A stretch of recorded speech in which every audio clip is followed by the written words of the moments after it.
ಸ್ನೇಹಿತರೆ, ಎಲ್ಲರಿಗೂ ನಮಸ್ಕಾರ. ಒಂದು ಕಾಲದಲ್ಲಿ ಜಪಾನ್ ಮತ್ತು ಚೈನಾಗಿಂತಲೂ ಶ್ರೀಮಂತವಾಗಿದ್ದ ಲ್ಯಾಟಿನ್ ಅಮೆರಿಕಾದ ಪ್ಯಾರಿಸ್ ಎಂದು ಕರೆಯಲ್ಪಡುತ್ತಿದ್ದ ವೆನೆಜುವೆಲಾ ದೇಶ ಇಂದು ಯಾಕೆ ಹಸಿವಿನಿಂದ ಇಷ್ಟೊಂದು ಕಂಗಾಲಾಗಿದೆ? ಲಕ್ಷಾಂತರ ರೂಪಾಯಿ ಕೈಯಲ್ಲಿದ್ದರೂ ಕೂಡ ಒಂದೊತ್ತಿನ ಊಟಕ್ಕೆ ಅಲ್ಲಿನ ಜನ ಯಾಕೆ ಇಷ್ಟೊಂದು ಪರದಾಡ್ತಿದ್ದಾರೆ? 1970ರ ದಶಕದ ವೆನೆಜುವೆಲಾದ ವೈಭೋಗ ಹಾಗೆ ಬ್ಲ್ಯಾಕ್ ಲಿಕ್ವಿಡ್ ಅಥವಾ ಕಚ್ಚಾ ತೈಲದ ಪ್ರಭಾವ, ಹೋಗೋ ಚಾವೆಸ್ ಮತ್ತು ನಿಕೋಲಸ್ ಮಡರೋ ಮಾಡಿದ ತಪ್ಪು ನಿರ್ಧಾರಗಳು, ಹಾಗೆ ಹೈಪರ್ ಇನ್ಫ್ಲೇಷನ್ ಅಂದರೆ ಏನು? ಸ್ನೇಹಿತರೆ, 1970ರ ದಶಕ ವೆನೆಜುವೆಲಾದ ರಾಜಧಾನಿಯಾಗಿದ್ದ ಕ್ಯಾರಕಸ್ ನಗರದ ರಸ್ತೆಗಳಲ್ಲಿ ಅಮೇರಿಕನ್ ಬ್ರ್ಯಾಂಡ್ ಕಾರ್ಗಳು, ಫ್ರೆಂಚ್ ಪರ್ಫ್ಯೂಮ್ ಶಾಪ್ಗಳು ಮತ್ತು ದೊಡ್ಡ ದೊಡ್ಡ ರೆಸ್ಟೋರೆಂಟ್ ನಮಗೆ ಕಾಣ್ತಾ ಇತ್ತು. ಅಂದು ವೆನೆಜುವೆಲಾ ಅಂದರೆ ಜಗತ್ತಿನ 4ನೇ ಅತಿ ಶ್ರೀಮಂತ ದೇಶ. ಕೆನಡಾಗಿಂತ ಶ್ರೀಮಂತ, ಹಾಗೆ ಜಪಾನ್ಗಿಂತ 4 ಪಟ್ಟು ಹೆಚ್ಚು ಶ್ರೀಮಂತವಾಗಿದ್ದ ಈ ದೇಶ. ಆದರೆ ಇವತ್ತು 2025ರಲ್ಲಿ ಅದೇ ದೇಶದ ಸ್ಥಿತಿ ಹೇಗಿದೆ ಗೊತ್ತಾ? ಅಲ್ಲಿನ ಜನ ತಮ್ಮ ಮನೆಯ ಕಸ ಹಾಕಲು ಕಸದ ಗಾಡಿಗಾಗಿ ಕಾಯುತ್ತಿಲ್ಲ, ಬದಲಾಗಿ ಆ ಕಸದಲ್ಲಿ ತಿನ್ನಲು ಏನಾದರೂ ಉಳಿದಿದೆ ಎಂದು ಹುಡುಕಲು ಕಾಯ್ತಿದ್ದಾರೆ. ಕೈಯಲ್ಲಿ ಲಕ್ಷಾಂತರ ರೂಪಾಯಿ ಹಣವಿದ್ದರೂ ಕೂಡ ತಿನ್ನಲು ಸಿಗದ ಸ್ಥಿತಿಗೆ ಆ ದೇಶ ತಲುಪಿದ್ದು ಹೇಗೆ? ಬನ್ನಿ ಸ್ನೇಹಿತರೆ, ಇವತ್ತಿನ ಈ ವಿಡಿಯೋದಲ್ಲಿ 0 to ಹೀರೋ ಆದ ವೆನೆಜುವೆಲಾದ ಕಥೆಯನ್ನು ನೋಡೋಣ.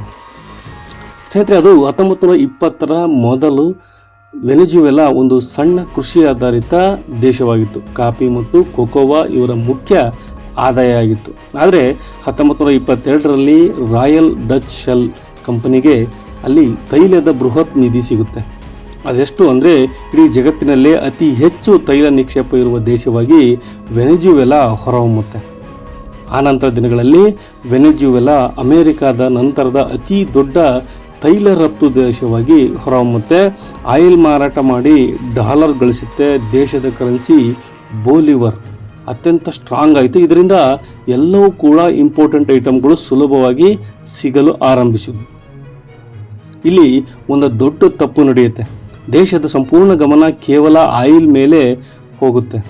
ಇದರಿಂದ ಸ್ಥಳೀಯ ಕೃಷಿ ಮತ್ತು ಮ್ಯಾನುಫ್ಯಾಕ್ಚರಿಂಗ್ ಆಗಿ ಸೊರಗಿ ಹೋಗುತ್ತೆ. 1950ರ ವೇಳೆಗೆ ದೇಶದ 90% ರಫ್ತು ಕೇವಲ ಆಯಿಲ್ ಮೇಲೆ ನಿಂತಿತ್ತು.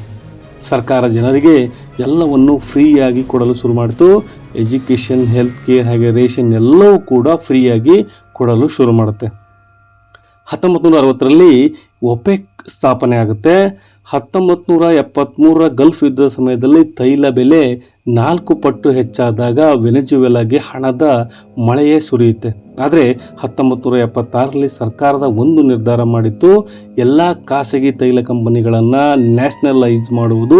ಇದರಿಂದ ಭ್ರಷ್ಟಾಚಾರ ಶುರುವಾಯಿತು ಮತ್ತು ಮುಂದಿನ 20 ವರ್ಷಗಳಲ್ಲಿ ಸುಮಾರು $100 ಬಿಲಿಯನ್ ಭ್ರಷ್ಟಾಚಾರಕ್ಕೆ ವೆನೆಜುವೆಲಾ ಬಲಿಯಾಗಬೇಕಾಗುತ್ತೆ.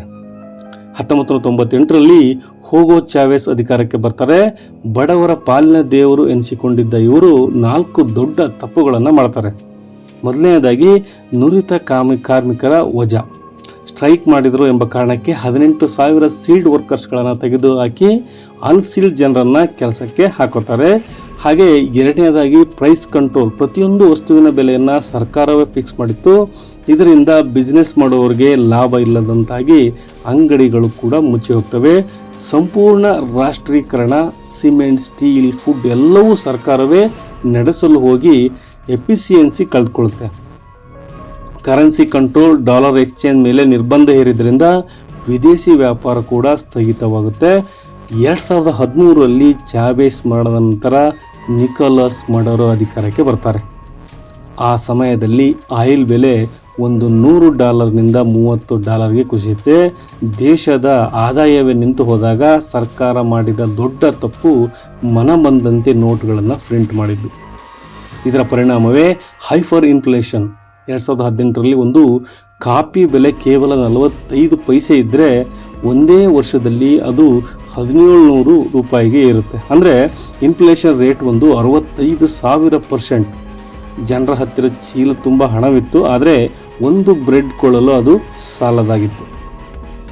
ಇದು ವೆನೆಜುವೆಲಾದ ಕತೆ ನಮಗೆ ದೊಡ್ಡ ಪಾಠವಾಗುತ್ತೆ. ಯಾವುದೇ ದೇಶ ಅಥವಾ ಯಾವುದೇ ವ್ಯಕ್ತಿ ಒಂದು ಆದಾಯದ ಮೂಲ ನಂಬಬಾರದು. ಇದು ಭಾರತ ಆರ್ಥಿಕವಾಗಿ ಸದೃಢವಾಗಿದೆ, ಯಾಕಂದರೆ ನಾವು IT ಮ್ಯಾನುಫ್ಯಾಕ್ಚರಿಂಗ್ ಮತ್ತು ಸರ್ವಿಸ್ ಸೆಕ್ಟರ್ಗಳಲ್ಲಿ ಡೈವರ್ಸಿಫೈ ಆಗಿದ್ದೇವೆ.